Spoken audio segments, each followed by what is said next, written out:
الحمد لله رب العالمين والصلاة والسلام على سيد المرسلين وعلى آله وأصحابه أجمعين. أعوذ بالله من الشيطان الرجيم. بسم الله الرحمن الرحيم.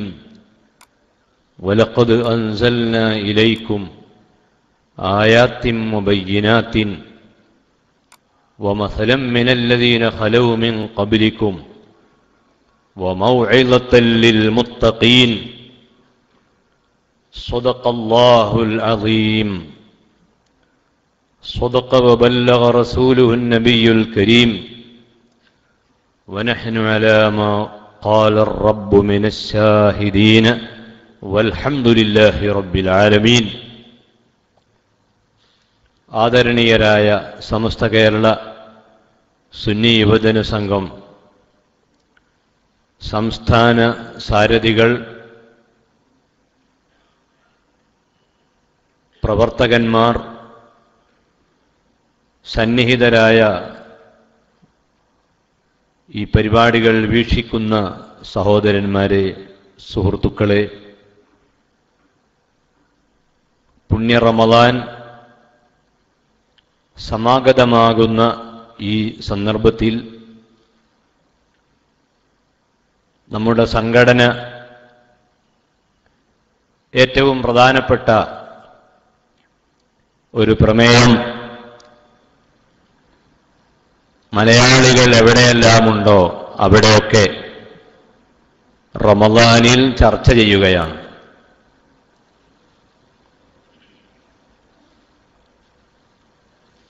മനുഷ്യനുമായി ബന്ധപ്പെട്ട എല്ലാ കാര്യങ്ങളിലും, ഈ പ്രപഞ്ചത്തിലെ എല്ലാ ചലനങ്ങളിലും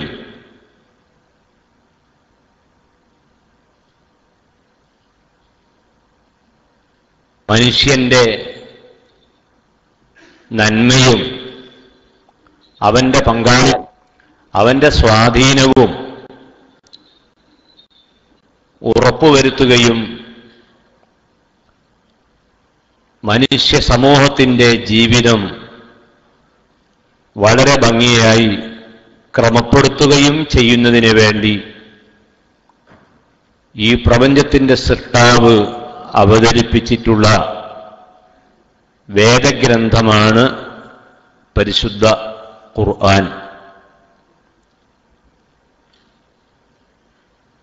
14 നൂറ്റാണ്ടുകൾക്ക് മുൻപ് വിശുദ്ധ ഖുർആൻ ലോകത്തിന് സമർപ്പിച്ച് കടന്നുവന്ന മുത്തുനബി സല്ലല്ലാഹു അലൈഹി വസല്ലമ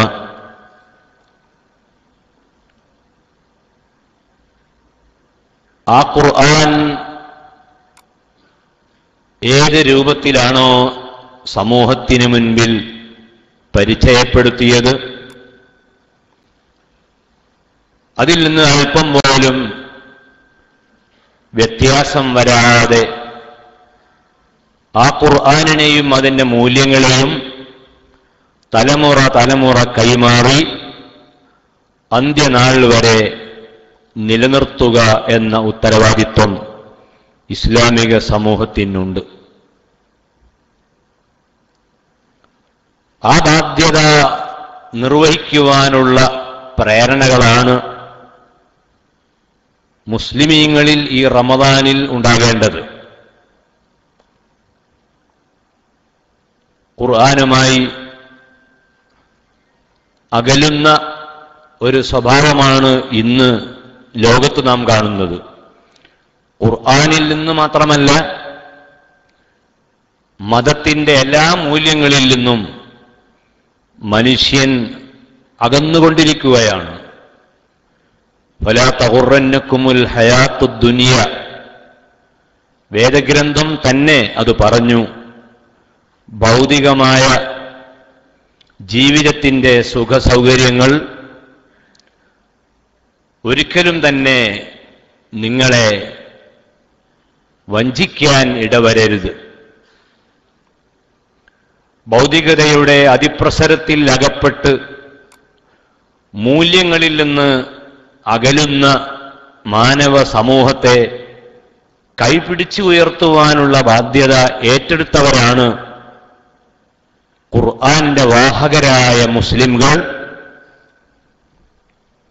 2-3 ബാധ്യതകൾ ഈ റമദാനിൽ വളരെ എളുപ്പത്തിൽ നമുക്ക് നിർവഹിക്കാൻ കഴിയും. ഒരു ചെറിയ ശ്രദ്ധ ഉണ്ടാവുകയാണെങ്കിൽ ഖുർആന്റെ സന്ദേശം ലോകത്തിന് പരിചയപ്പെടുത്തുക എന്നത് എളുപ്പമുള്ള കാര്യമാണ്. കാരണം ഖുർആന്റെ വാർഷികം റമദാനിലൂടെ ആചരിക്കുകയാണ്. ഒരു വേദഗ്രന്ഥത്തിന്റെ വാർഷികം ആചരിക്കുമ്പോൾ കേവലം ഒരു ദിവസം കൊണ്ടുള്ള ഒരു ദിവസത്തെ ആചരണമായിട്ടല്ല മതം അത് നിശ്ചയിച്ചിട്ടുള്ളത്. യഥാർത്ഥത്തിൽ ഇങ്ങനെ ഒരു ആചരണം ഇല്ലാതെ തന്നെ ഖുർആന്റെ സന്ദേശം ലോകത്ത് നിലനിൽക്കും. എന്തുകൊണ്ടെന്നാൽ ലോകത്തുള്ള ഏതൊരു മുസ്ലിമും ഓരോ ദിവസവും പരിശുദ്ധ ഖുർആനിലെ വാക്യങ്ങൾ 5 തവണ നിർബന്ധമായും മുറിയാതെ പാരായണം ചെയ്തുകൊണ്ടിരിക്കുകയാണ്. ഇങ്ങനെ ഒരു മതമോ ഒരു മതഗ്രന്ഥമോ വേറെയില്ല. ധാരാളം മതങ്ങളും മതഗ്രന്ഥങ്ങളും പേരിനെങ്കിലും ചില ഗ്രന്ഥങ്ങളുമെല്ലാം ഇവിടെ ഉണ്ടല്ലോ. അതിൻ്റെ വാഹകരാരും ആ വേദഗ്രന്ഥത്തിലെ വരികൾ എല്ലാ ദിവസവും പാരായണം ചെയ്യുന്നില്ല. ഉണ്ടെങ്കിൽ തന്നെ അതൊരു ദിവസം 5 തവണ നിർബന്ധമായി ഖുർആൻ പാരായണം ചെയ്യുന്നു എന്ന് പറയുമ്പോൾ ഒരു വാർഷികത്തിന്റെ ആചരണമില്ലാതെ തന്നെ ഈ വിശുദ്ധമായ ഗ്രന്ഥത്തെ ലോകത്ത് നിലനിർത്താൻ കഴിയും.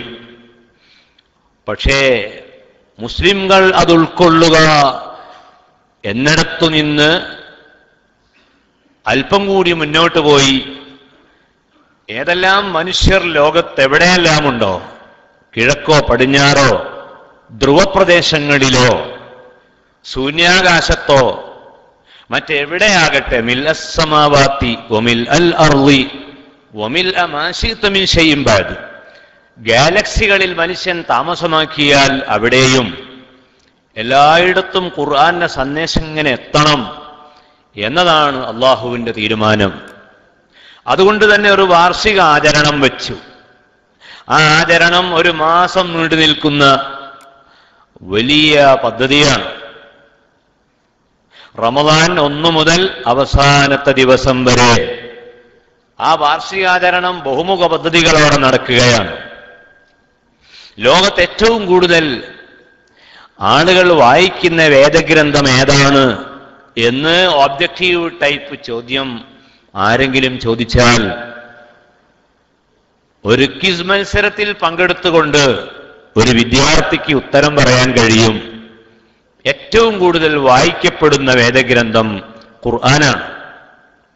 ആ പരിശുദ്ധ ഖുർആൻ ഓരോ വർഷവും മറന്നുപോകാതെ ശഹ്റു റമദാനല്ലദീ ഉൻസില ഫീഹിൽ ഖുർആനു ഹുദൽ ലിന്നാസി വബയ്യിനാത്തിൻ മിനൽ ഹുദാ എന്ന ആ വാക്യത്തിലൂടെ 1 മാസം നീണ്ടു നിൽക്കുന്ന ക്യാമ്പയിനിലൂടെ ആ ഖുർആന്റെ ഓർമ്മകൾ നിലനിർത്തുവാനാണ് അള്ളാഹു ഉദ്ദേശിച്ചിട്ടുള്ളത്. ഖുർആൻ വിളിക്കുന്നു എന്ന് പറയുന്ന ആ പ്രമേയത്തിലൂടെ നാം ഇവിടെ ഉദ്ദേശിക്കുന്നത് ഖുർആൻ എന്തിലേക്കാണ് മനുഷ്യനെ വിളിക്കുന്നത്, ഖുർആൻ വിളിക്കുന്നത് ഏത് രൂപത്തിലാണ്, എല്ലാം തെറ്റിദ്ധരിക്കപ്പെട്ടിരിക്കുന്നു. ഇക്കഴിഞ്ഞ ആഴ്ച പുറത്തു വന്ന ഒരു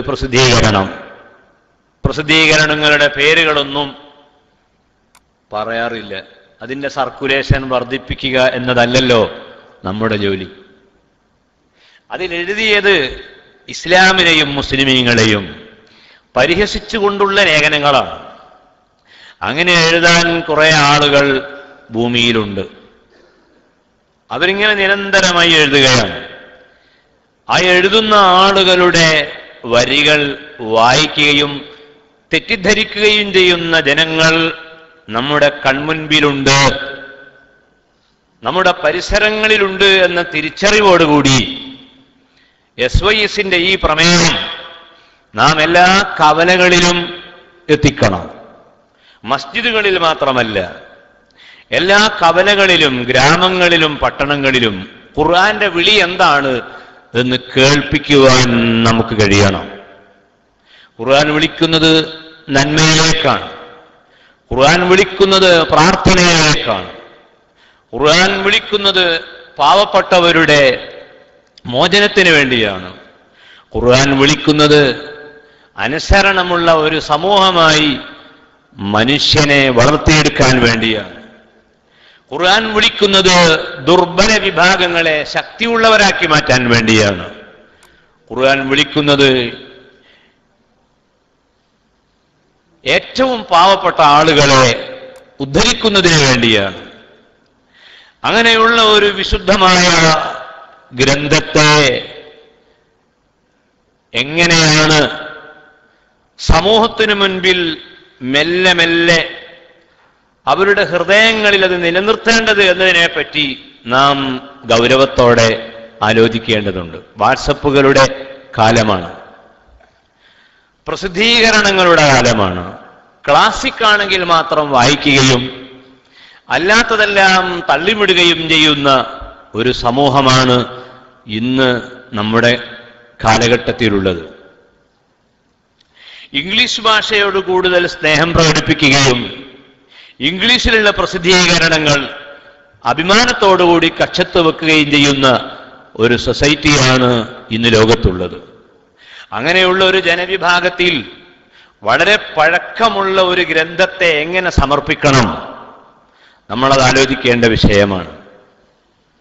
ഖുർആൻ എന്ന് പറയുമ്പോൾ അത് നൂറ്റാണ്ടുകൾ പഴക്കമുള്ള ഗ്രന്ഥമാണെങ്കിലും ആ പഴക്കത്തോടൊപ്പം ഖുർആന്റെ പുതുമയെ ലോകത്തിന് കാണിച്ചു കൊടുക്കാൻ നമുക്ക് കഴിയണം. ഖുർആൻ ക്ലാസിക്കാണ്, എന്നും പുതുമ അതിൽ നിലനിൽക്കുകയാണ്.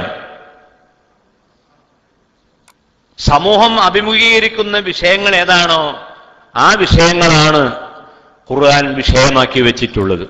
ഖുർആനിന്റെ ഉള്ളടക്കവും ഖുർആന്റെ ചർച്ചയും ഏതാണ് എന്ന് ചോദിച്ചാൽ ഉത്തരം വളരെ ലളിതമാണ്. ഖുർആന്റെ പ്രമേയം മനുഷ്യനാണ്. മനുഷ്യന് വേണ്ടി ആണ് ഖുർആൻ ഇവിടെ അവതരിച്ചിട്ടുള്ളത്.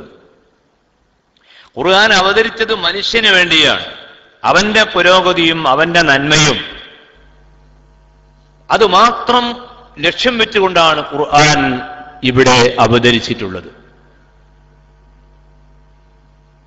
ഖുർആന് വേണ്ടി മനുഷ്യൻ ജീവിക്കുകയല്ല, മനുഷ്യന് വേണ്ടി ഖുർആൻ തല ഉയർത്തി നിൽക്കുകയാണ്.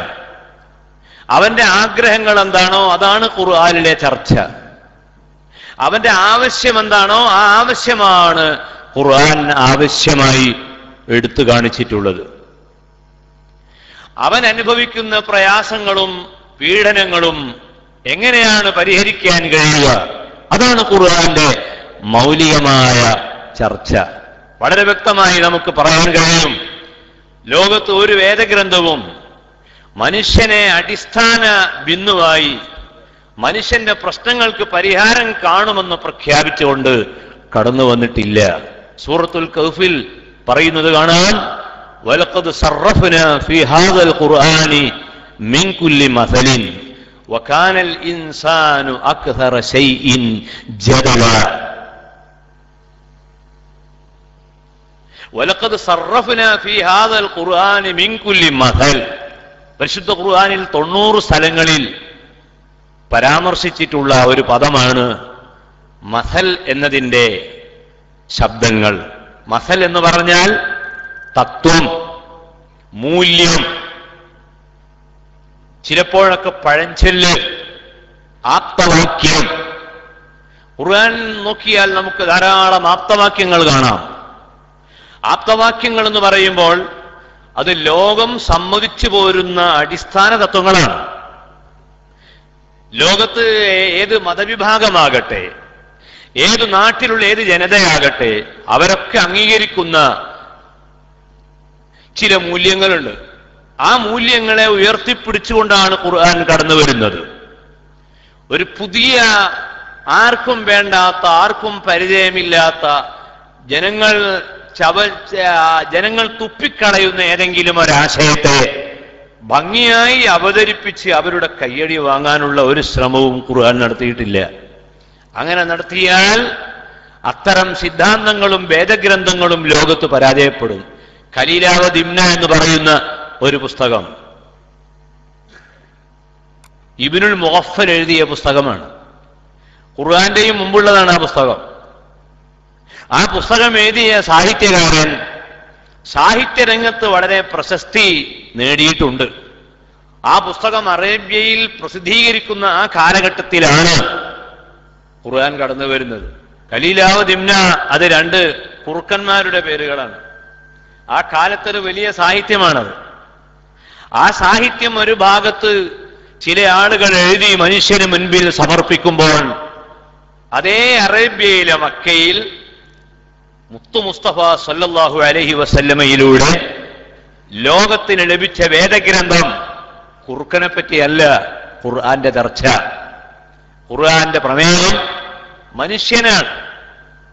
മനുഷ്യൻ എന്ന് പറയുമ്പോൾ പുരുഷനും സ്ത്രീയും ഉൾക്കൊള്ളുന്ന, പാവപ്പെട്ടവരും പണക്കാരും ഉൾക്കൊള്ളുന്ന, ഒരു ചെരുപ്പൂത്തിയായി ജീവിതം നയിച്ച ലുഖ്മാൻ എന്ന് പറയുന്ന പാവങ്ങളിൽ പാവമായ ഒരു മനുഷ്യനെ ചുറ്റിപ്പറ്റിയുള്ള കഥ അടക്കം മനുഷ്യനുമായി ബന്ധപ്പെട്ട കാര്യങ്ങൾ ഓരോന്നെടുത്ത് ചർച്ച ചെയ്യുകയാണ്. സൂറത്തുൽ മാഊൻ ഒരധ്യായം കാണാം ഖുർആനിൽ. മാഊൻ എന്ന് പറഞ്ഞാൽ വെള്ളമാണ്. അൽ മാഊൻ, വെള്ളം. വെള്ളത്തിന്റെ പ്രാധാന്യവും അതിന്റെ പ്രസക്തിയുമൊന്നും ഞാനിവിടെ പറയുന്നില്ല, പറയേണ്ട ആവശ്യമില്ല. മനുഷ്യൻ ഏറ്റവും ആവശ്യമുള്ള ആ വെള്ളം, ആ വെള്ളത്തെ ആരെങ്കിലും തടഞ്ഞു വെച്ചാൽ 3 കാര്യം തടയാൻ പാടില്ല. വെള്ളം തടയരുത്, തീ തടയരുത്, ഉപ്പ് തടയരുത്. തീരെ നനയ്ക്കാതെ സ്വയം വളരുന്ന പുല്ല് തടയരുത്. അതെല്ലാം മനുഷ്യന് ഉപയോഗിക്കാൻ വേണ്ടി ഈ പ്രകൃതിയിൽ അള്ളാഹു ഒരുക്കി വെച്ചിട്ടുള്ള സാധനങ്ങളാണ്. ആ വെള്ളം ഒരാൾ ചോദിക്കുമ്പോൾ വെള്ളം കയ്യിലുള്ളവൻ അത് കൊടുക്കാതിരുന്നാൽ അവനെ പരാമർശിച്ചുകൊണ്ട് ഒരധ്യായം ഖുർആൻ സമർപ്പിക്കുകയാണ്. അത് കാണാതെ അറിയാവുന്ന ഒരു സൂറത്തായി നമ്മുടെ കൂടെ നടക്കുകയാണ്. അതറിയാത്ത ആരുമില്ല. തറാവീഹിലൊക്കെ ആവർത്തിക്കുന്ന സൂറത്ത്, മലയാളികൾക്ക് സുപരിചിതം. ആ സൂറത്തിന്റെ തുടക്കത്തിൽ ബാപ്പ മരിച്ചുപോയ ഒരു കുട്ടിയുടെ വികാരങ്ങളിൽ നിന്ന് ആരംഭിച്ച് വെള്ളത്തെ തടയുന്നതിന്റെ ഗൗരവം കൂടി ഉൾക്കൊള്ളിച്ച് ശരിക്കും മനുഷ്യന്റെ ഏറ്റവും അടുത്തതും അവന് പരിചയമുള്ളതുമായ വിഷയങ്ങൾ ഖുർആൻ ചർച്ച ചെയ്യുമ്പോൾ എത്ര വേദഗ്രന്ഥങ്ങൾ നമ്മുടെ രാജ്യത്തുണ്ട്. ആ ഗ്രന്ഥങ്ങൾ ഏതെങ്കിലും ഒന്ന് മറിച്ചു നോക്കിയിട്ട് ഇതുപോലെയുള്ളൊരു ചർച്ച അവിടെ എവിടെങ്കിലും നാം കാണുന്നുണ്ടോ? അതുകൊണ്ട് തന്നെയാണ് യൂറോപ്യൻ നാടുകളിൽ ഇന്ന് വലിയ മതസ്ഥാപനങ്ങളുടെ മുകളിൽ ബോർഡ് വെച്ചിരിക്കുന്നു, ഫോർ സെയിൽ, വിൽക്കാനുണ്ട്. അതാരുടെ ആരാധനാലയമാണെന്ന് ഞാനിവിടെ പറയുന്നില്ല. കാരണം മറ്റാരെയെങ്കിലും കുറ്റപ്പെടുത്തുവാനല്ലല്ലോ നമ്മുടെ ചർച്ചകൾ.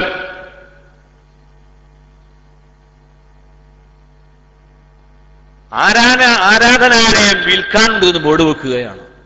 എന്നിട്ട് റിയൽ എസ്റ്റേറ്റിന്റെ ആളുകൾ ആ ബിൽഡിങ്ങിന്റെ സമീപത്ത് നിന്ന് ഇതിന്റെ ആരെയാണ് കാണേണ്ടത് അന്വേഷിക്കുകയാണ്. അന്വേഷിച്ചപ്പോൾ പറയുന്നു, ഏതാണ്ട് ഒരു ഒത്ത വില തരികയാണെങ്കിൽ നിങ്ങൾക്ക് തരാം. ആ കെട്ടിടം വാങ്ങി അതിൽ ചെറിയ ഒരു വ്യത്യാസം വരുത്തി അത് പള്ളിയായി പരിവർത്തിപ്പിക്കുകയാണ് യൂറോപ്യൻ നാടുകളിൽ. ഇക്കൊല്ലം പോലും ഉണ്ടാകുന്ന അനുഭവങ്ങളും യാഥാർത്ഥ്യങ്ങളുമാണ് ഇത് എങ്കിൽ എന്തുകൊണ്ട് ഈ ഒരവസ്ഥ, ഈ ഒരു ഗുണം ഖുർആനുണ്ടായി? വേറെ വേദഗ്രന്ഥങ്ങളെ പരാജയപ്പെടാനുള്ള കാരണം എന്താണ്? നാം മനസ്സിലാക്കണം. മനുഷ്യന്റെ വിഷയങ്ങൾ ഖുർആൻ ചർച്ച ചെയ്തു. മനുഷ്യന്റെ ഏതെങ്കിലും ഒരു മനുഷ്യന്റെ ശരീരത്തിൽ ആരെങ്കിലും മുറിവേൽപ്പിച്ചാൽ, ഏതെങ്കിലും ഒരു മനുഷ്യനെ കൊലപ്പെടുത്തിയാൽ, മൻ ഖതല നഫ്സ ഫകഅന്നമാ ഖതല അന്നാസ ജമീഅ, ഒരു മനുഷ്യനെ ഒരാൾ കൊന്നാൽ ഖുർആൻ പറയുന്നു മനുഷ്യ സമൂഹത്തെ മൊത്തം കൊന്നതുപോലെയാണ്. കാരണം ഒരു മനുഷ്യന്റെ ജീവനും എല്ലാവരുടെ ജീവനും അത് മുഴുവനും പരിപാവനമാണ്. മഹാനായ മുഹമ്മദ് നബി സല്ലല്ലാഹു അലൈഹി വസല്ലം മനുഷ്യാവകാശ പ്രഖ്യാപനം നടത്തിക്കൊണ്ട് സൗദി അറേബ്യയിലെ അറഫാത്ത് എന്ന് പറയുന്ന വിശാലമായ അറഫ ഗ്രൗണ്ടിൽ നൂറ്റാണ്ടുകൾക്ക് മുൻപ് നടത്തിയ മനുഷ്യാവകാശ പ്രഖ്യാപന പ്രസംഗത്തിൽ നമുക്ക് കാണാം, നിങ്ങളുടെ ഈ ദിവസം, നിങ്ങളുടെ ഈ മാസം എത്രമാത്രം പരിശുദ്ധിയുള്ളതാണോ അതുപോലെ നിങ്ങളിൽ നിന്ന് ഓരോ വ്യക്തിയും പരിശുദ്ധിയുള്ളതാണെന്ന് പ്രഖ്യാപിച്ചപ്പോൾ മനുഷ്യന് ഇത്ര കൂടുതൽ മൂല്യം കൽപ്പിക്കുന്ന മറ്റൊരു വേദഗ്രന്ഥം ലോകത്ത് കടന്നു വന്നിട്ടില്ല.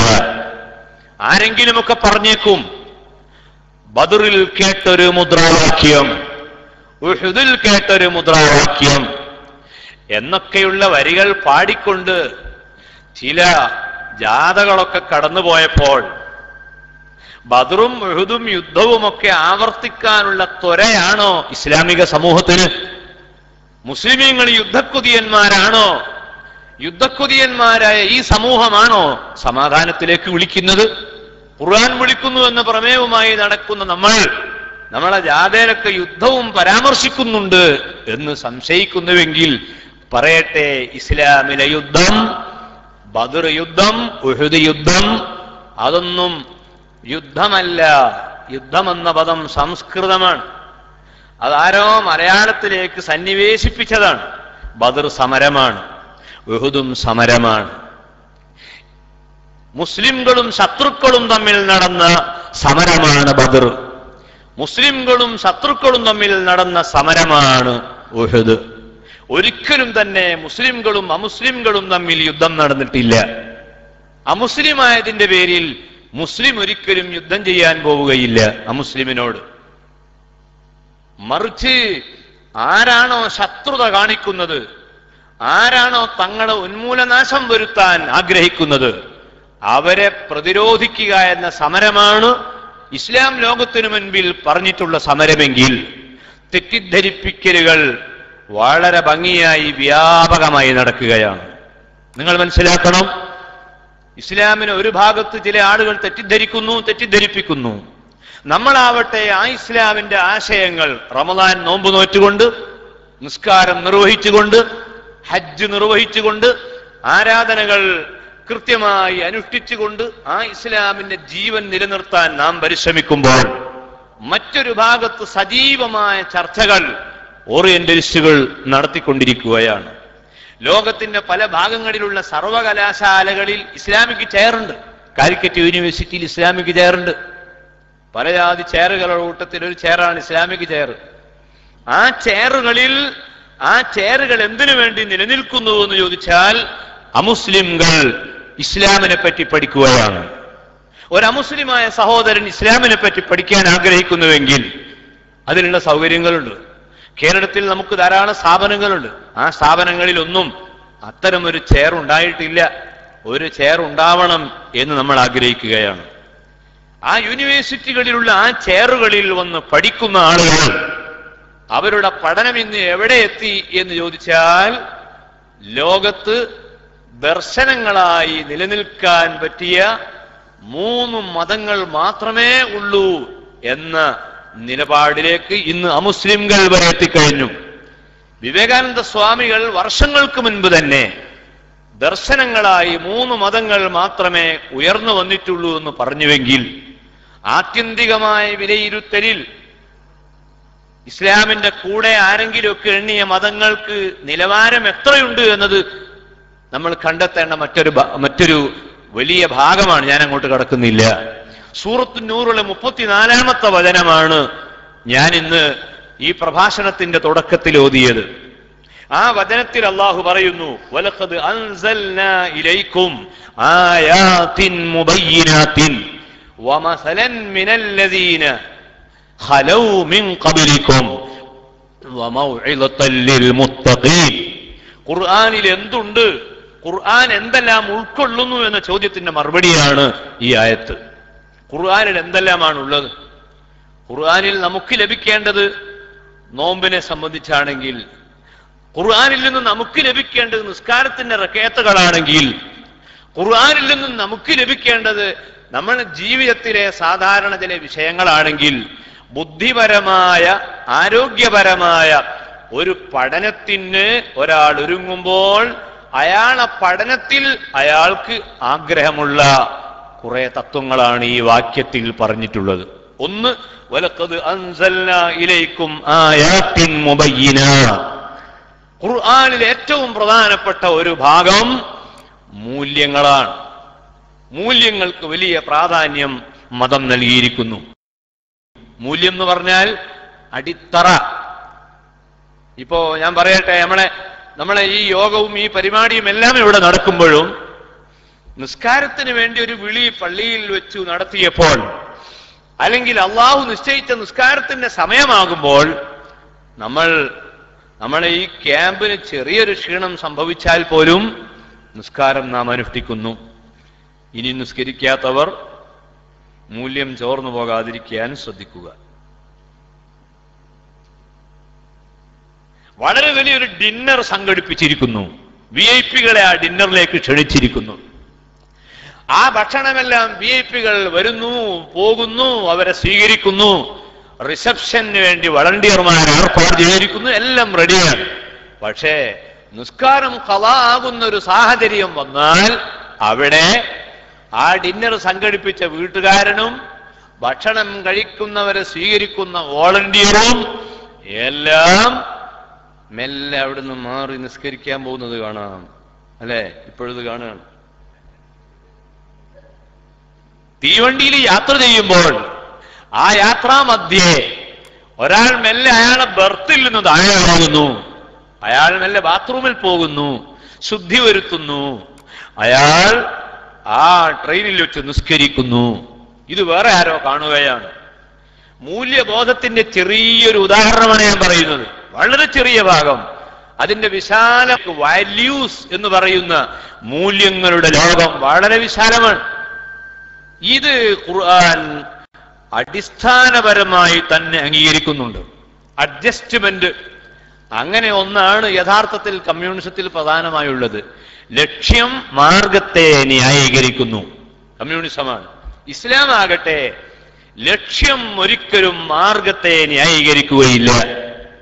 മറിച്ച് ന്യായീകരണമല്ല, അത് ന്യായീകരണമായി മാറും. ഒരിക്കലും തന്നെ ലക്ഷ്യം പാവനമായതുകൊണ്ട് മാർഗം എന്തുമാകാമോ? ഒരു പള്ളിയുടെ പണി നടക്കുന്നു, കുറെ പണം ആവശ്യമുണ്ട്. ആ പള്ളിപ്പണി ഭംഗിയായി നടത്താൻ പല മാർഗവും നോക്കി, ഒന്നും വിജയിക്കുന്നില്ല.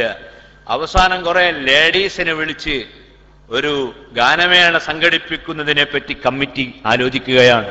കമ്മിറ്റിയിലെ ഭൂരിപക്ഷം പാസാക്കി. അങ്ങനെ പള്ളി നിർമ്മാണത്തിന് സ്ത്രീകളെ പങ്കെടുപ്പിച്ചുകൊണ്ടുള്ള ഗാനമേള ലക്ഷ്യം മാർഗത്തെ ന്യായീകരിക്കുന്നു. ഇതാണ് ഒരു ഭാഗത്ത് കമ്മ്യൂണിസവും സോഷ്യലിസവും നടത്തിക്കൊണ്ടിരിക്കുന്നതെങ്കിൽ ഇസ്ലാമിന്റെ ആശയം അതല്ല.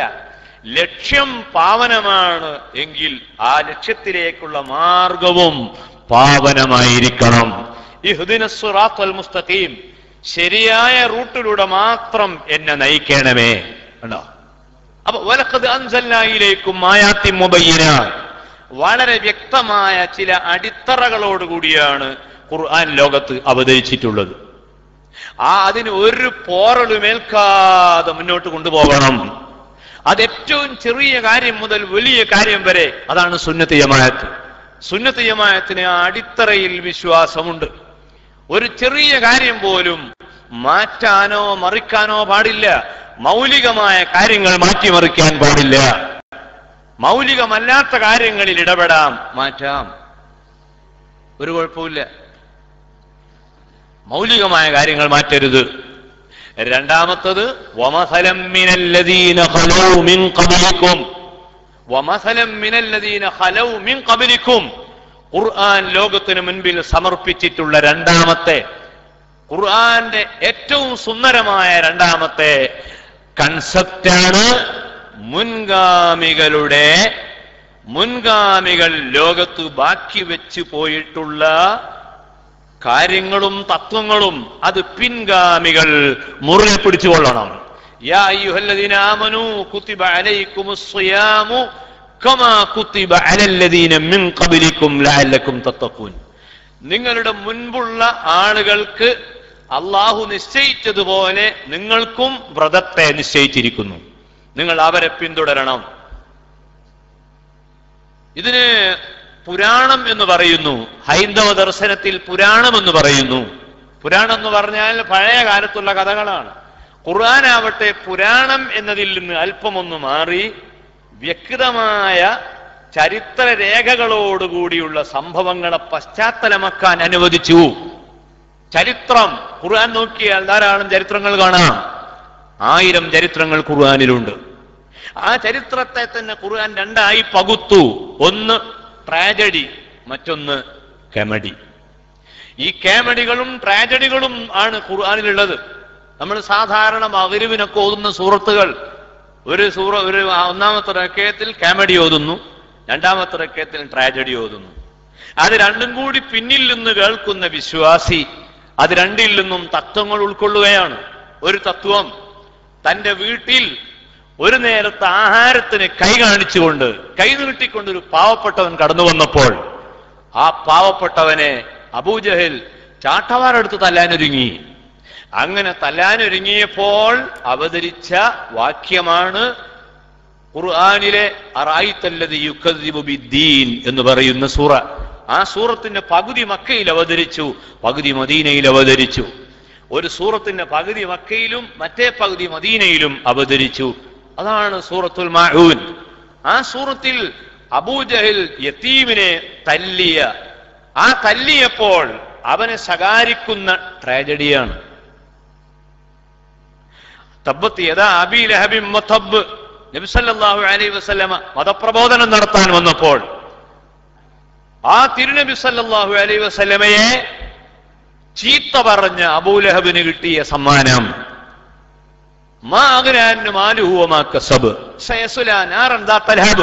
ട്രാജഡിയാണ്. പഴയ കാലത്ത് നടന്ന ചരിത്രങ്ങളെ രണ്ടായി പകുത്തു.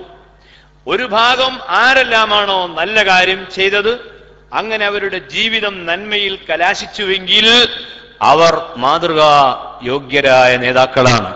മറ്റൊരു വിഭാഗം അവരോട് കൽപ്പിച്ച കാര്യങ്ങൾ അവർ കൈവിട്ടു, അവരുടെ ജീവിതം ദുരന്തത്തിൽ കലാശിച്ചു, അവരെ പിന്തുടരാൻ പാടില്ല. അതാണ് ഫിർഔന്റെ ചരിത്രം.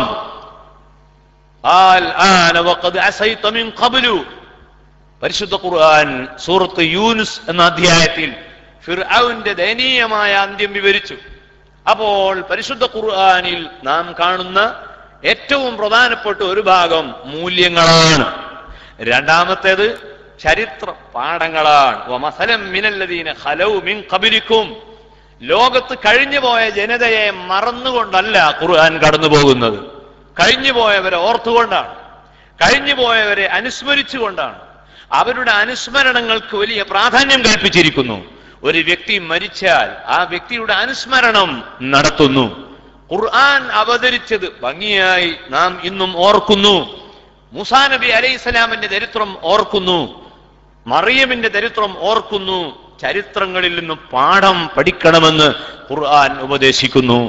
മൂന്നാമത്തേത് വമൗഇളത്തൽ ലിൽ മുത്തഖീൻ. സനാതന മൂല്യങ്ങൾ, ഭഗവത്ഗീത അടക്കമുള്ള, ബൈബിൾ അടക്കമുള്ള വേദഗ്രന്ഥങ്ങൾ ലോകത്തിന് സമ്മാനിക്കുന്നത് സനാതന മൂല്യങ്ങളാണ് എന്ന് ആ മതത്തിന്റെ അനുയായികൾ വിശ്വസിക്കുന്നു. കുറെ ഒരു നല്ല ഉപദേശങ്ങൾ ആ വേദഗ്രന്ഥങ്ങളെല്ലാം ഉണ്ട്. പക്ഷെ സമഗ്രമായി ഖുർആനിൽ മാത്രമേ ഉള്ളൂ. ഞാൻ പറയുന്നത് വമൗഇളത്തൽ ലിൽ മുത്തഖീൻ, സനാതന മൂല്യങ്ങൾ. പരിശുദ്ധ ഖുർആൻ നിറയെ അത് കാണാം. ലുഖ്മാൻ തന്റെ മകനെ വിളിച്ച് ഉപദേശിക്കുന്ന രംഗം കാണാം. വഅലുകൾ, മൗഇളത്ത്, റമളാനിലെ വഅലുകൾ. അത് ഖുർആനാണ് വഅദ് ലോകത്ത് സമ്മാനിച്ചിട്ടുള്ളത്. ഖുർആനാണ്.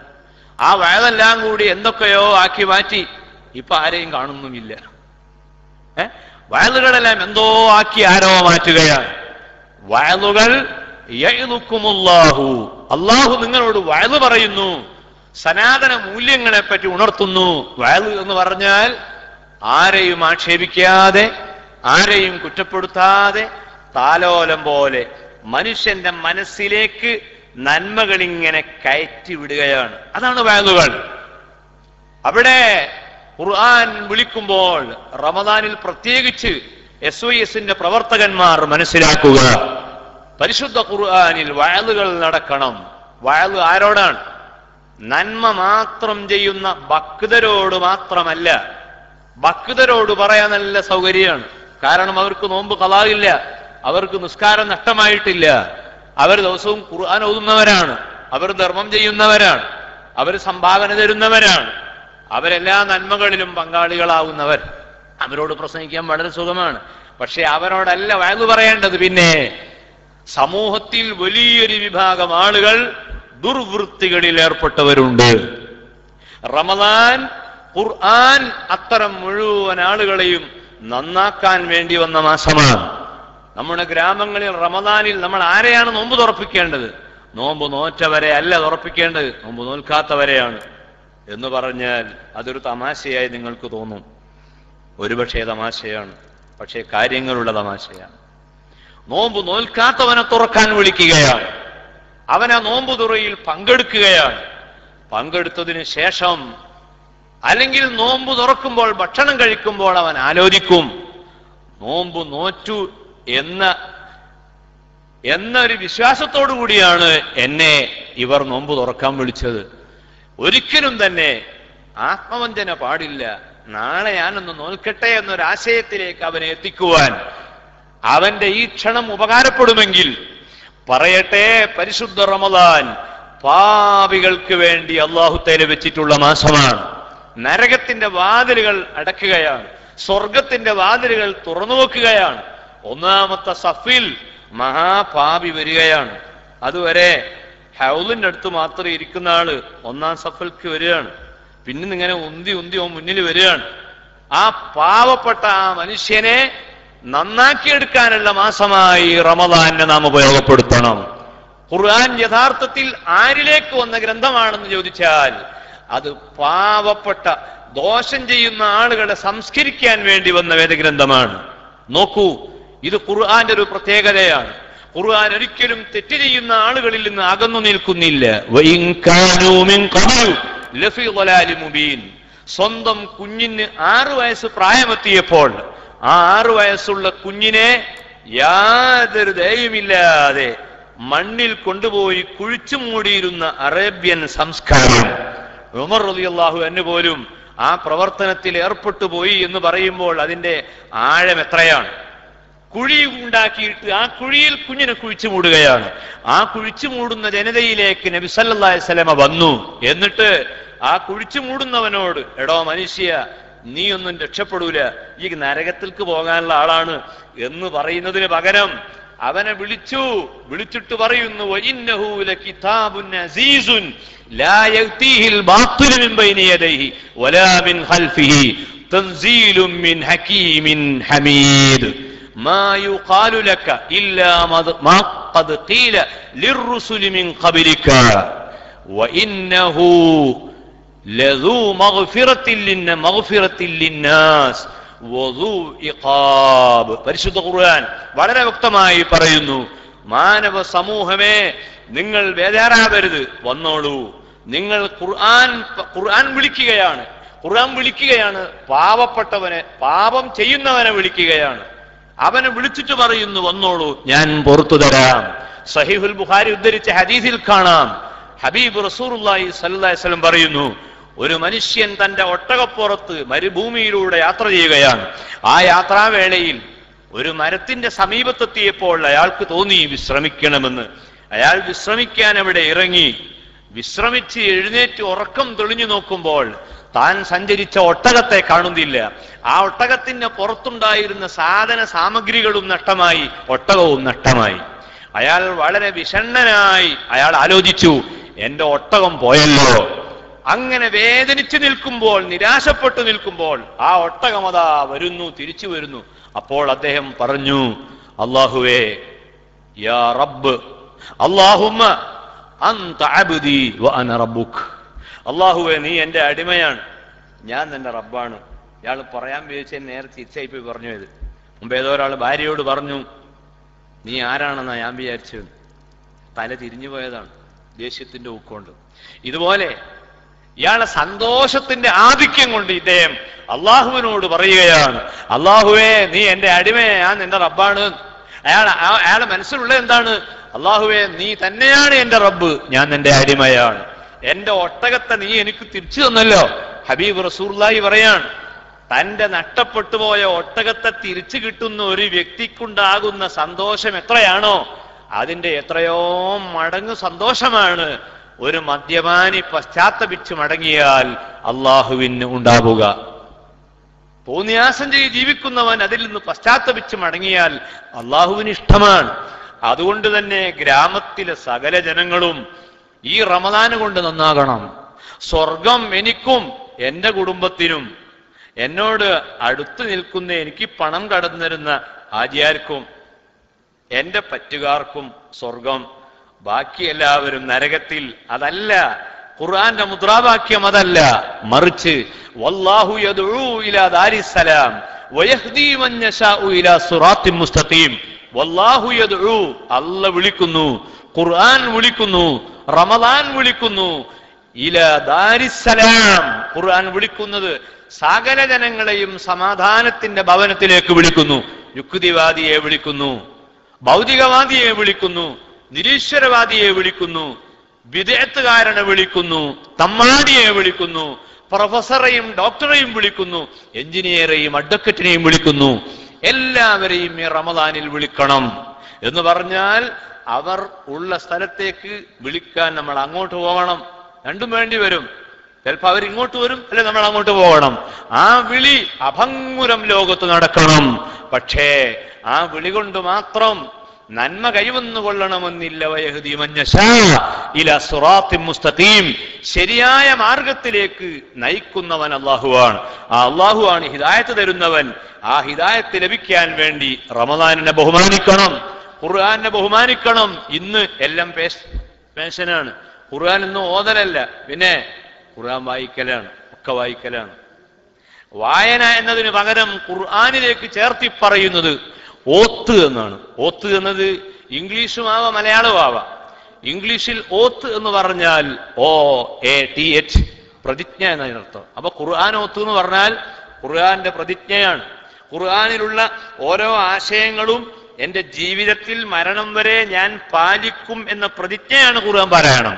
ഹുജ്ജത്തുൽ ഇസ്ലാം അബൂ ഹമീദുൽ ഗസാലി റഹ്മത്തുള്ളാഹി അലൈഹി പറഞ്ഞു, നിന്റെ കയ്യിൽ പരിശുദ്ധ ഖുർആൻ കിട്ടിയാൽ ആ ഖുർആൻ നീ ഓതുമ്പോൾ നീ മനസ്സിലാക്കണം, ഒരു പ്രധാനമന്ത്രിയുടെ ലെറ്റർ ഒരാൾക്ക് ലഭിച്ചാൽ, ഒരു പ്രധാനമന്ത്രിയുടെ ഒരു കത്തൊരാൾക്ക് ലഭിച്ചാൽ എത്ര ബഹുമാനത്തോടെ ആദരവോടുകൂടിയാണ് ആ കത്ത് അയാൾ കാണുന്നതും വായിക്കുന്നതും. എന്നാൽ അതിന്റെ എത്രയോ ഇരട്ടി സയ്യിദായ റബ്ബായ മൗലയായ അള്ളാഹുവിന്റെ കലാമിനെ ആദരിച്ചു കൊണ്ട് ഓതുക, ആ ഖുർആനെ ബഹുമാനിക്കുക. ആ ഖുർആൻ വുളു ഇല്ലാതെ സ്പർശിക്കരുത്. ആ ഖുർആൻ പഠിക്കുന്ന മുതഅല്ലിമീങ്ങളെ ആദരിക്കുക. ആ ഖുർആൻ പഠിപ്പിക്കുന്ന ഉസ്താദുമാരെ ബഹുമാനിക്കുക. ആ ഖുർആൻ പഠിപ്പിക്കുന്ന സ്ഥാപനങ്ങളെ എപ്പോഴും അതിന്റെ ഇസ്സത്തിന് വേണ്ടി പ്രവർത്തിക്കുക. റബ്ബ് സുബ്ഹാനഹു വ തആല ആ പരിശുദ്ധ ഖുർആന്റെ ഖിദ്മത്തിന് റമദാനിലും എല്ലാ സന്ദർഭങ്ങളിലും നമുക്ക് തൗഫീഖ് നൽകട്ടെ എന്ന് പ്രാർത്ഥിച്ചുകൊണ്ട് വാക്കുകൾ അവസാനിപ്പിക്കുന്നു. അസ്സലാമു അലൈക്കും.